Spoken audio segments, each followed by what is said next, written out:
Wow, I made it. I was this close of failing 1 week for the past 2, 3 months. Anyway, we're here. If you see a cat roaming, it's because the little beast is sleeping there in the corner. And so actually for today, I had so many things that it was hard to find exactly what I was going to talk about. First of all, the World Cup just started. So that's pretty cool. I'm playing on PlayStation FC 26 as well. Too bad then, I don't know, between FIFA and Electronic Arts, they didn't agree. And I guess greed screw ups everyone, including all the people who wanted to play the game. So basically, we cannot play the World Cup as the World Cup in the video game because I think it was 3 years ago or 2 years ago, FIFA said they wanted 300 millions per for the license instead of the 150 that they had or 100. That, I mean, if you ask me, it's too much. I know that Electronic Arts makes money, sure, but you cannot just double, your number just because. And as far as I'm concerned, FIFA has no game. I think I saw a couple of videos, people saying that they're developing a game, but is it going to be better than what we know as FC now? I don't know. I'm rooting for any team, as a matter of fact, but I think strong teams are France, maybe Netherlands seems that they could win. And one of my favorites would be England. And who else I'm thinking? I don't know. I have Korea. I think it's pretty good team. I think also maybe Uruguay can play nice, or Argentina, Brazil maybe. But I think my top favorites would be France, Germany, and England. The rest, I'm not sure. But let's see how it goes. Let's see how it goes. And talking about games, video games more specifically, everybody's sad on the Destiny community because we didn't get an expansion this time. The 9th of June basically is the end of Destiny 2 saga. I mean, I can't complain. 10 years of the same game. I guess it was time for a break, I guess, but I'm sure they could have done better. I still have a lot of content to play because I'm not a hardcore player. So I'm sure I'm still be able to play a lot of things. I still have a lot of raids to do. I haven't done a few dungeons and other quests from previous expansions that I have never finished, and titles and whatnot. But anyway, it's kind of sad in a way too that all the Destiny communities making noise about this. And then one of the things that they mention is that they're unhappy with Sony pushing Bungie not to spend money on Destiny, but to spend the money in Marathon. I do have Marathon as well, and I think it's a pretty good game if you ask me. I cannot complain. I think it's a fun game, but it's not the same. So yeah. Anyway, something that I wanted to talk to start the nonsense is I was running yesterday. I just go for my 5 kilometers run during the week because I usually do 5 kilometers during the week and 5 kilometers in the weekend. So then I can do about 10 or maybe a little bit more, but usually it's around 10 per week. So yeah, it was me going there in the morning about 7 a.m. And I did see a lot of people here in East Coast Park jogging and running, a lot of people walking their dogs. And a lot of people who I saw walking, it was not just elderly people, because that's what you expect, but there were some young people.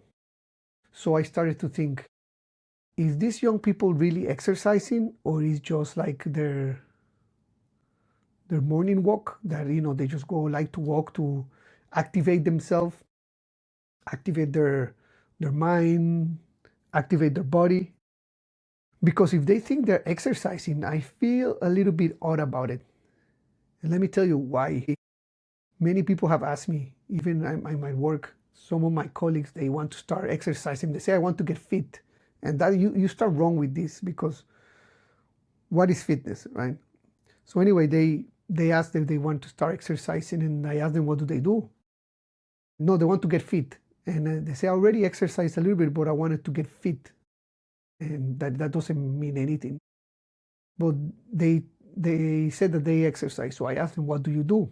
And they say, oh, I do daily walks, or I go to the park walking 2 or 3 times a week. And I'm like, dude, are you 75 years old like my mother?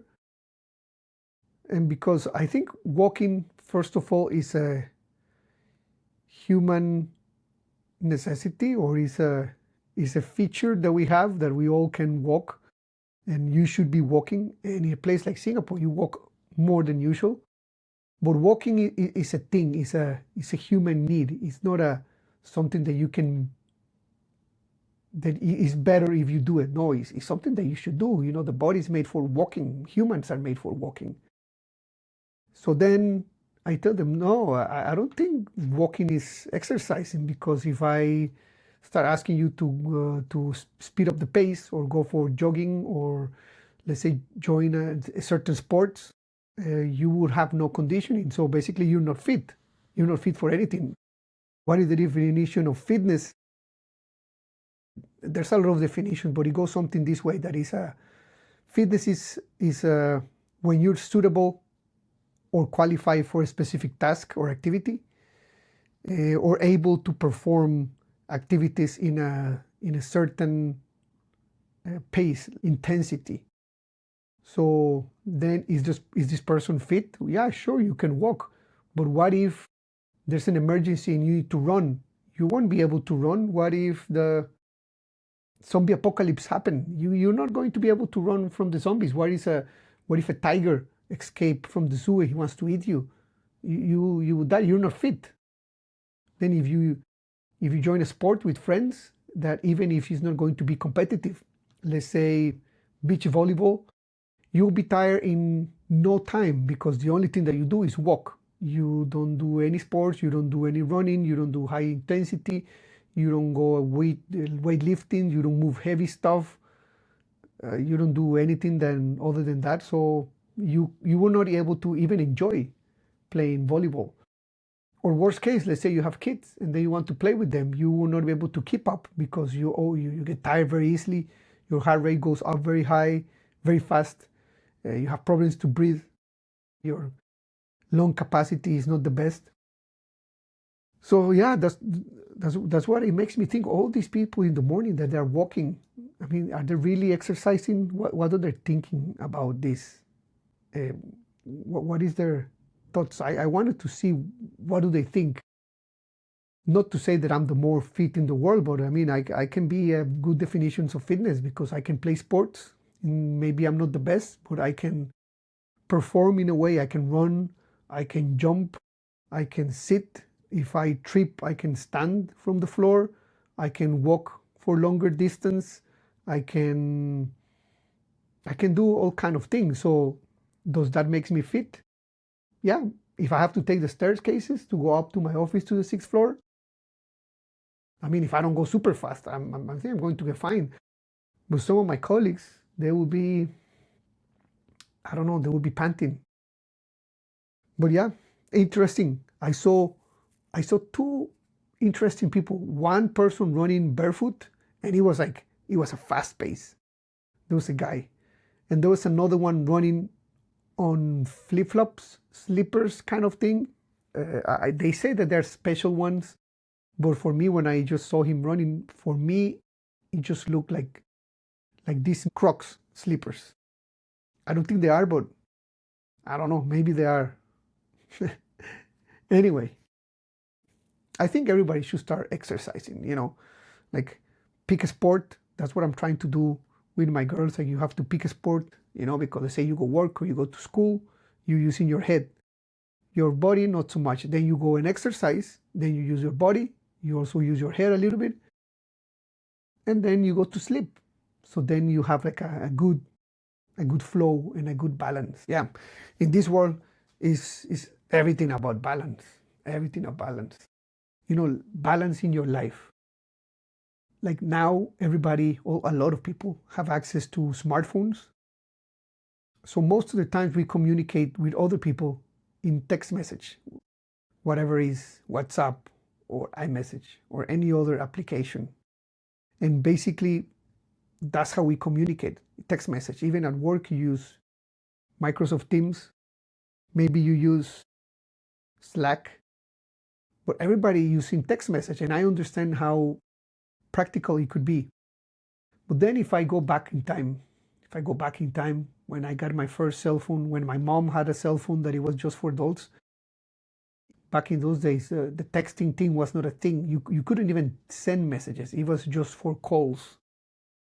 Then later on, when texting was a thing, everybody said, wow, you can send text.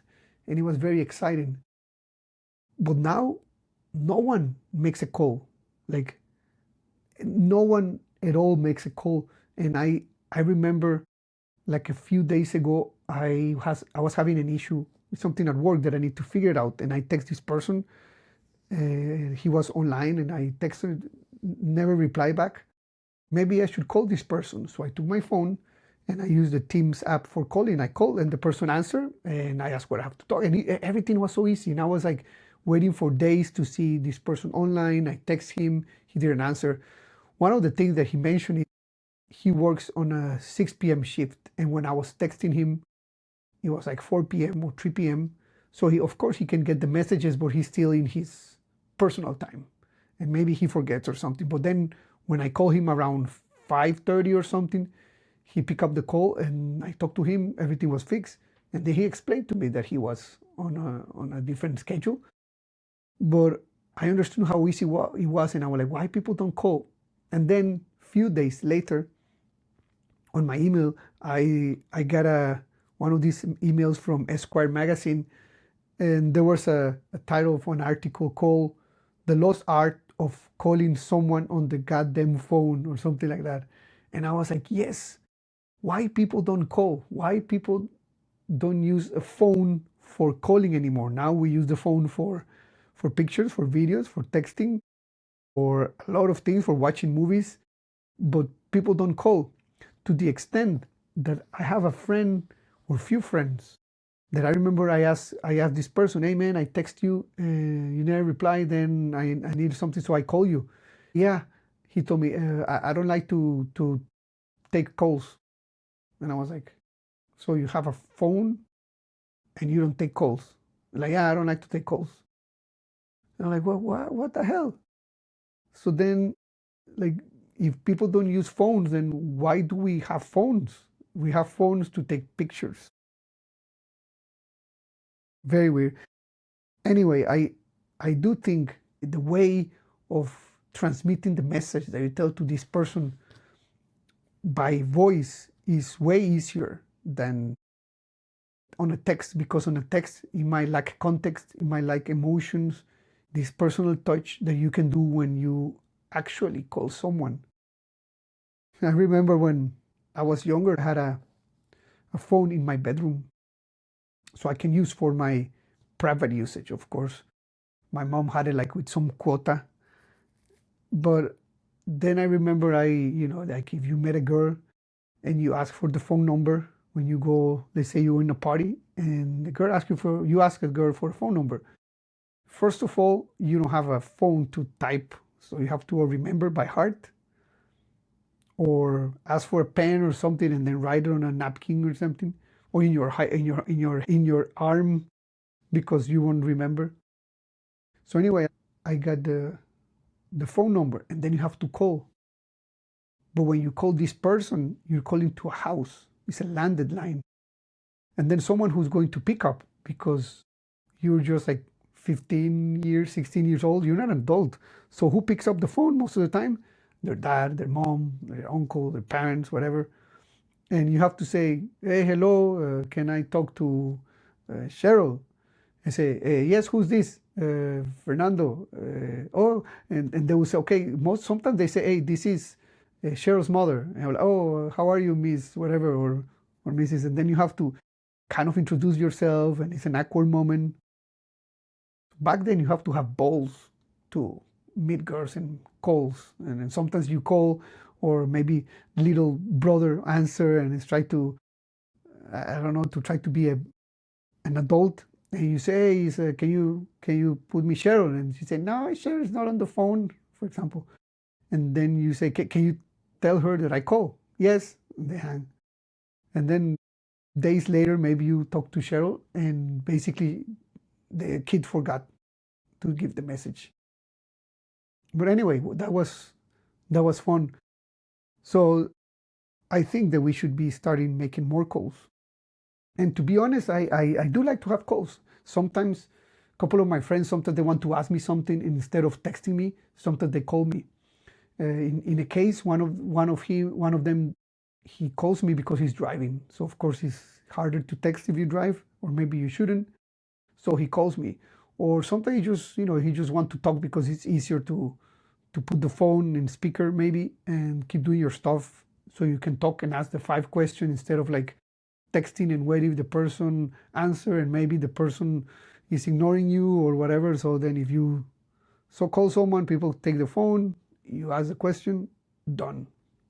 And then I like it. I like it. I think it's the way to go. Calling people. I will start doing it more often. You should call your friends. Back in the days, we used to call our friends. We used to get scolded by our parents because we spent hours on the phone. Because sometimes you cannot just go to your friend. Maybe your friend is far away, or maybe sometimes they are like they're grounded. They cannot go out. So the only thing that they have is like access to the phone. Sometimes they don't even have access to the phone. I remember having the longest conversations with friends, and back then with girlfriends as well, or girls that you're trying to date. That was fun. That was fun. But well, I guess things are different now. Different generations, different times. No better or worse. Different. I mean, to a lot of extent, is better. I mean, a lot of things happening in 2026 are way better than 1951. That's for sure. But well, things are different. As I say, generations are different. But yeah, that's something that I had in my head. And actually, I did a TikTok small video about it, but I didn't upload it because the sound was so bad that I said, no, I cannot put this one. And it was because I went to the Birds of Paradise. There is a new part of the zoo. And I saw so many people carrying their own bottles. And I'm not talking about like plastic bottles with water. I'm talking about the clean canteens, the Stanley bottles, all these brands, Owala, and all these brands that some of them, they are not cheap, and everybody is carrying their freaking bottles. Why everyone is carrying their own bottles? Back in the days, we don't need to carry water or the bottle with a drink. If you're at home, you drink water. If you know that you're going to go out, you prepare yourself, you drink enough. If you go to your friend's house and you're thirsty, you ask them if you can have a glass of water. Or if you go to a restaurant, you order food, and most of the restaurants, they give you water. Now they even charge you a little bit. But anyway, you don't have to carry your freaking bottle. And that annoys me a lot, and it has been annoying me from a long, long time.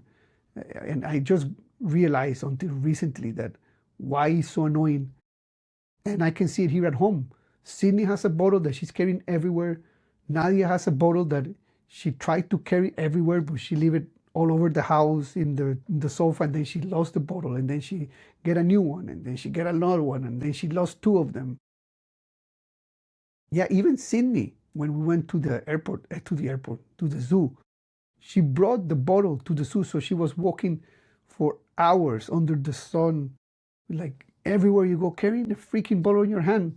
Why you have to carry a bottle? I was like, I'm thirsty. And there's some water fountains. What is wrong about a water fountain? You just press the button, you drink, and that's it. I mean, some people, what do? Oh, you have to queue more because they go to the water fountain, they press the bottle, and they want to fill up their freaking bottle. At least it's not a bottle of water. Because at the end, when you buy a bottle of water, you know what you're buying? You're buying plastic. And you don't want to buy plastic. I don't want to buy plastic. I have a story about when I don't want to buy plastic. So I go to the coffee shops here nearby, and I want to eat. So I order some food, and then I want to get a drink. And what do I usually get? I want a Coke. And usually here everything is in a aluminum can. And they say, oh, we don't have Coke Zero. And I'm like, what about, and I ask them, I don't know, something else. And they say, oh, we don't have either. I'm like, shit. So what can I get? And they offer me some sugary drinks. And no, I don't want sugar. And they say, well, I have water. And I said, but it's in a bottle, right? I said, yes. I said, I don't want. And they say, okay, then what? I'm like, give me a beer. Beer come in a glass bottle, no plastic, and that's it. I'm helping my planet not to consume more plastic. I think every small detail helps, even me not getting a bottle of water, right? I think all of us should help to make this world a better place. Contaminate less, use less plastic if you can, consume less sugar, don't drink too much alcohol, exercise, be good with your parents, be good with your wife, with your boyfriend, with your girlfriend, be good with your kids, practice some discipline. Hopefully you find a job that you're good at it. And yeah, just be a good human being. All right. See you guys next time. Oh, next time I have a different location for the background. I think it's way nicer than this one. This is not bad, but sometimes the light doesn't help me, and the angle and how close I'm from the camera. I know you guys don't care, but I think the other would be nicer. I will show you next week. Peace.